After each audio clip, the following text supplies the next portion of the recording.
merging or hiding letters in the Quran is a very necessary skill to learn because of how common it is in the Quran. The challenging part is that there are many reasons why two letters or sounds should be merged or fused. They are merged if two sounds are exactly the same, if they are similar or share characteristics, if there is a case of ikhfa, or if there is a case of idgham. Added to that, these rules do not only apply to letters, they also apply to all kinds of tanween. So this might be a bit challenging, especially if you're a beginner. But in this lesson, we will learn a very simple trick that can help you detect if a letter has to be hidden or if there is anything special going on. When a letter is merged or fused, no matter what the reason is, there will always be one thing in common, which is that the letter in question will not have any tashkeel on top or under it, and the letter after it will. And in many cases, the letter that comes after it will have shadda on top of it. This is a sign that there is something up with the letter in question, and it also means that you will not be pronouncing this letter or not fully pronouncing it. Let's have a look at these examples to understand this even better. In this example, we see kaf that has no tashkeel on top, and the kaf after it has shadda.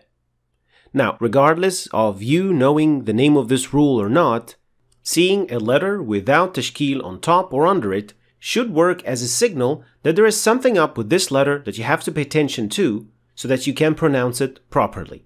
And in this case, the kaf will not be pronounced at all because it will be completely merged with the kaf that comes after it. That's why the kaf after it is doubled or has shadda. أينما تكونوا يدرككم الموت ولو كنتم في بروج مشيدة. Can you also see the other letter that doesn't have tashkeel on top or under, which means that this letter will not be fully pronounced? That's right, the noon in the word kuntum, which is an indication that the noon will not be fully pronounced in this case because of ikhfa.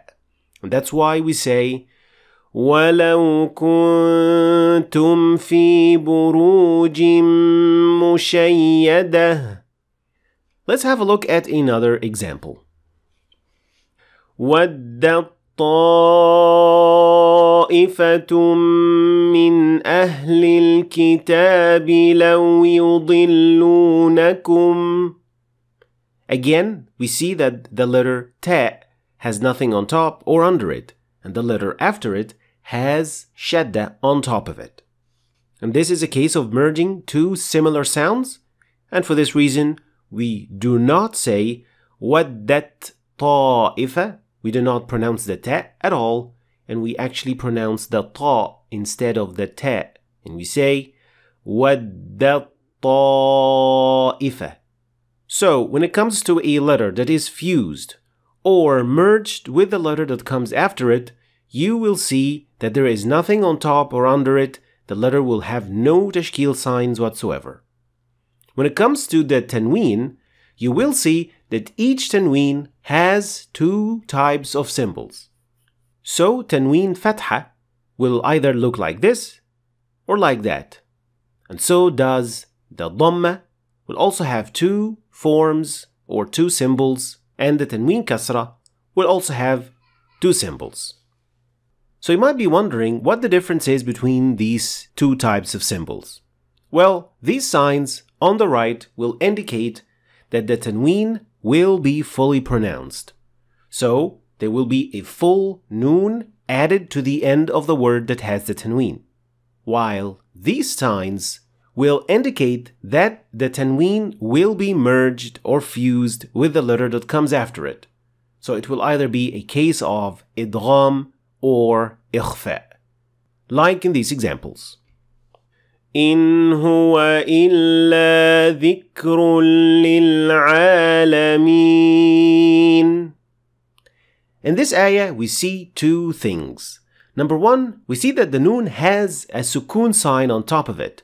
And this indicates that the noon will be fully pronounced, unlike what we've just learned when the noon has no sign on top or under it. And looking at the tanween dhamma, we see that the symbol of this tanween dhamma means that it will be fused with the letter that comes after it. Now let's have a look at an example that contains the other symbol of tanween dhamma. And let's see how it is different from the previous example. قالوا تلك إذا كرة خاسرة. So here we said كرة خاسرة, which means that the noon at the end of the word was fully pronounced, which was unlike the tanween in the previous word with the other symbol. So that's why the difference is كرة خاسرة versus ذكر للعالمين, one with a straight noon and the other with a merged noon. Let's have a look at another set of examples for tanween kasra. يومئذ يتذكر الإنسان. Again, in the first example, we merged the noon of the tanween with the ya. That's why we have this symbol. And in the other one, there was no merging and the tanween was fully pronounced. Finally, it is important to know that these rules and these symbols apply to the Arabic mushaf and not to the Urdu mushaf. The Urdu mushaf will put symbols on every single letter, whether it is merged, hidden, or any other case. So if you think that these rules are beneficial and can help you learn the Tajweed easier, then choosing an Arabic mushaf will be a good choice.